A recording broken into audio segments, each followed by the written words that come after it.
한국에게 5억 원도 못 주겠다던 미쓰비시가 갑자기 몰락위기에 처해 화제가 되고 있습니다. 엄청난 조작 사건이 잇따라 발생하고 있는 것인데 이로 인한 문제가 어마어마해 전 세계에 비판이 쏟아지고 있는 상태입니다. 미쓰비시의 조작과 부정의 역사는 조선인 강제노역 시점으로 거슬러 올라갈 수 있습니다. 군함도라고 불리는 하시마 섬은 미쓰비시가 운영하던 탄광입니다. 그곳에서 조선인들은 안전장비도 없이 가장 위험한 1km까지 내려가 석탄을 캐야 했습니다. 가스와 더위는 대단했고 바닷물이 떨어져 살이 짓무르는 일도 다반사였습니다. 지난해 9월 한국 법원은 강제노역자를 위해 미쓰비시 중공업에 채권 5억 원 상당을 압류해 매각을 결정했지만 미쓰비시 측은 최근에도 명령에 불복하며 재항고를 이어오고 있습니다. 강제노역이 없었다고 부인하면서 조작된 서류를 내밀고 있는 것입니다. 이를 본 일본인들 또한 크게 동조하며 조작은 없었다고 아우성을 치고 있습니다. 하지만 이들의 조작과 부정은 현재 시점에서도 곳곳에서 나타나 스스로의 몰락을 부추기고 있습니다. 일본 언론들은 미쓰비시 전기의 변압기 조작 사건을 대서 특필했습니다. 1982년부터 현재까지 40년간 허위 성능 시험을 한 제품을 일본 국내외 발전소나 변전소 등에 총 3,384대나 납품했다는 것입니다.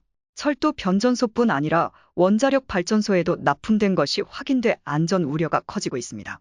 규정 전압을 견딜 수 있는지를 확인하는 조사에서 기준보다 낮은 전압으로 테스트를 했지만 성적서에는 정상 규격의 전압값을 기재하는 수법을 쓴 것으로 나타났습니다. 그 밖에도 온도 상승을 조사하는 시험 등에서도 부정이 발견됐습니다. 규정보다 높은 온도까지 올라갔는데 성적서에는 한도 내의 허위 수치를 적어낸 것입니다. 변압기가 대형인데다 고액인 것이 대다수라 교환도 쉽지 않은 상태입니다. 일본 정부는 문제가 된 곳이 너무나 많아 구체적인 납품처는 밝히지 못하고 있습니다. 해당 뉴스를 본 일본인들은 기사마다 수백 건의 댓글을 달며 분통을 터뜨리고 있습니다. 일부 반응을 보면 천하의 미쓰비시가 뭐하는 짓이야. 차도, 조선도, 비행기도 어쩔 수 없군. 이것이 일본 기업의 실태, 일제는 우수하다는 것은 일본인의 환상입니다. 여객선, 비행기, 차, 전기 제품도 안 되고 슬프다. 미쓰비시는 일본을 대표하는 기업으로 강했으면 했었는데 40년이라니 무섭다. 천하의 미쓰비시뿐 아니라 히노 자동차도 그렇고 이런 뉴스가 세계에 확산돼 일본은 안 되는 나라로 낙인 찍히게 하지 마라.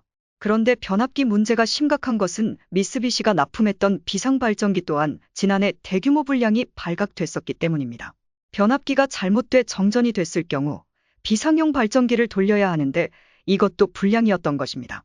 2001년부터 10년간 제작된 기종에서는 단선된 사례가 41대나 확인됐고 2016년까지 제조된 다른 기종에서는 콘덴서가 잘못 장착되어 있었습니다. 지금까지는 신고가 들어왔을 때 현장에서 그때그때 대응하는 방법으로 눈속임을 했지만 시간이 지나면서 발생 건수가 급격히 늘어나 도저히 숨길 수 없는 상황이 된 것입니다. 이는 노인복지시설이나 병원 등에도 납품이 된 상태라 우려는 더욱 커지고 있습니다. 미쓰비시는 모든 제품을 대상으로 부품 교환을 취하고 있는데 그 대수가 1240대로 광범위의 전면 교체는 사실상 불가능하다고 언급하고 있습니다. 미쓰비시는 철도 차량 관련 부정검사가 발각돼 지난해 7월부터 조사를 받고 있었습니다. 해당 제품은 일본 신칸센과 통근 열차 등 자국 내에서 사용됐을 뿐 아니라 뉴욕 등 해외 15개국에 납품이 됐기에 전 세계적 파장을 낳기도 했습니다. 이에 대한 책임으로 사장과 회장이 사임하는 등 상당한 이슈가 된 바 있습니다. 그럼에도 변압기 부정행위가 현재까지 이어져 왔다는 점에서 절대 변하지 않는 충격적인 관리 실태를 또다시 확인시켰다는 설명입니다. 미쓰비시가 만드는 제품은 잦은 사건 사고를 일으키고 있습니다. 자동차, 조선, 항공기 등 육해공 모두에서 나타나는 현상입니다. 2016년에도 자동차 연비를 조작한 것이 드러나 사장과 회장이 동반 사퇴한 적이 있습니다. 미쓰비시가 만든 컨테이너선은 바다에서 두동강이 나 조선업의 몰락을 가져오기도 했습니다.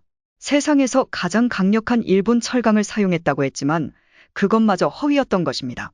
게다가 크루즈선 사업에도 참여했다가 엄청난 손실을 보기도 했습니다. 2011년 카니발로부터 초대형 크루즈선 2척을 수주했지만 한 척에서만 2조 6천억 원의 손실을 기록한 채 2016년 인도를 했던 것입니다. 당시 인도를 앞둔 상황에서도 문제가 연달아 터져 나왔습니다. 주요 기기의 결함이 발견됐고 소음 관리가 미흡하다는 지적을 받았던 것입니다. 이때부터 일본 조선업계의 몰락이 더욱 빨라졌던 상황입니다. 미쓰비시는 자체 제작한 비행기 부품에서도 엄청난 불량을 일으키고 있습니다. 일본 부품사들은 보잉 항공기 부품의 35% 정도를 담당하고 있었습니다. 주축 날개는 미쓰비시 중공업이 납품했으며 IHI는 엔진 부품, 탄소 섬유 복합재는 도레이 등이 제작해왔던 것입니다. 그들은 보잉 787기를 일본 항공기술의 결정체라며 자부해왔습니다.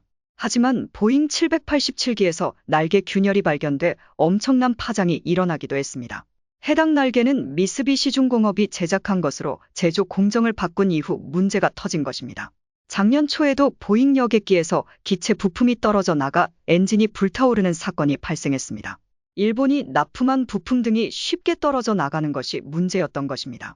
결국 미쓰비시 계열사 3곳이 품질 데이터를 조작한 제품을 거래처 270곳에 납품한 사실이 드러났고 보잉과 에어버스는 자체 조사에 착수해 문제점을 찾아내기도 했습니다. 작년 미쓰비시 중공업의 순이익은 53%가 감소했었는데 미국 보잉이 항공기 부품 발주를 줄여버린 데다 스페이스 제트 손실이 추가됐기 때문입니다. 미쓰비시는 2008년 90석 규모의 제트 여객기 개발에 뛰어든 적이 있습니다. 일본 정부와 미쓰비시 등이 11조 4천억 원을 쏟아 부은 사업이었습니다.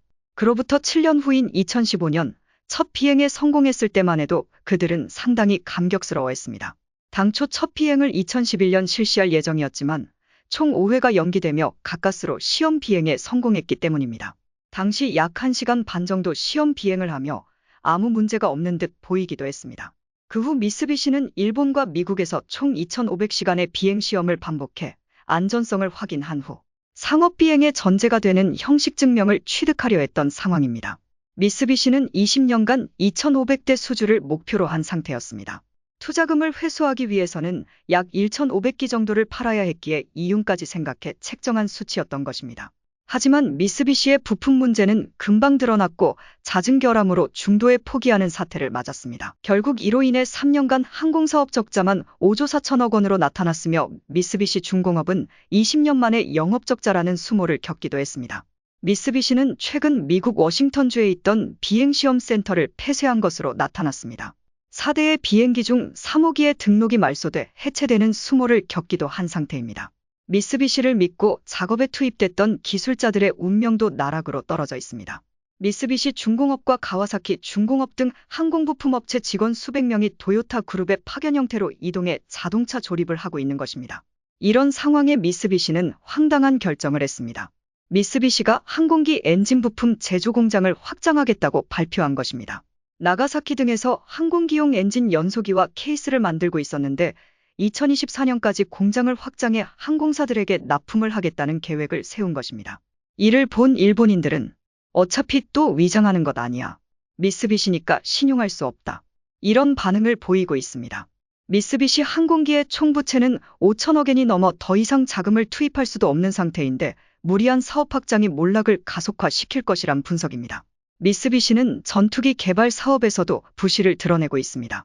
일본은 2차 대전 초기 미국을 압도했던 제로센 전투기에 대한 환상을 현재도 가지고 있습니다.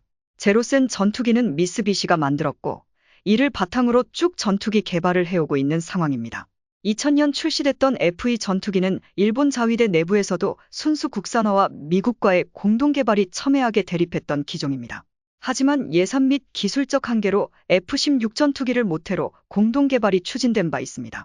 일본 정부는 미쓰비시를 참여시키며 전체 개발 예산의 약 60% 이상을 할당했고 제로센 전투기의 부활이라고 대대적으로 홍보하기도 했습니다. 실제로 해당 전투기는 AESA 레이더 기술까지 탑재됐을 만큼 주목을 받았습니다. 하지만 총 생산 비용이 최초 예상 대비 2배로 늘어난 22조 원이 들자 141기를 도입하려던 계획을 94기로 대폭 축소하기도 했습니다. 그런데 이런 비용을 투입하고도 균열로 인해 추락하는 일이 자주 발생해 망신을 당한 바 있습니다. 2019년에도 기기결함으로 야마구치현 인근 해상에 추락하는 사고가 났습니다. 작년 4월에도 F2 전투기 2대가 훈련 중 서로 스치고 지나가 일대는 꼬리날개에 달린 조명이 떨어져 나갔고 다른 일대는 기수하단이 망가지는 사건도 있었습니다. 이런 문제는 F-35 전투기 개발에서도 나타난 현상입니다. 일본은 미쓰비시 중공업이 조립한다는 조건으로 약 24조 원의 계약을 한 바 있습니다. 한국이 40대 도입에 7조 4천억 원을 썼었는데 3배 가까운 비용이 든 것입니다. 이런 투자에도 불구하고 2019년 4월 최초로 조립했던 F-35 전투기를 바다에 추락시키기도 했습니다. 첫 사대는 미국에서 제작해 시험 비행까지 마친 뒤 넘겨받아 문제가 없었지만 나머지 38대는 미쓰비시 중공업이 조립 생산하다가 엉망이 된 것입니다. 결국 수치를 조작한 불량 제품을 납품에 문제가 생겼기 때문이라는 분석입니다. 그럼에도 일본 정부는 또다시 미쓰비시 중공업 주도로 차세대 전투기를 개발하고 있습니다. 2035년까지 약 90대를 배치할 계획인데 총 사업비는 5조엔 정도입니다. 이에 일본은 올해부터 1조 원 이상을 개발에 투입한 상태입니다. 하지만 이것 또한 제대로 완성시키지 못해 수십조 원이 날아갈 가능성이 높다는 분석입니다. 조선인의 강제노동으로 엄청난 이익을 봤음에도 모든 사실을 숨기려는 미쓰비시. 결국 부정을 일삼던 습성 때문에 몰락이 빨라지고 있는 것을 볼 수 있습니다.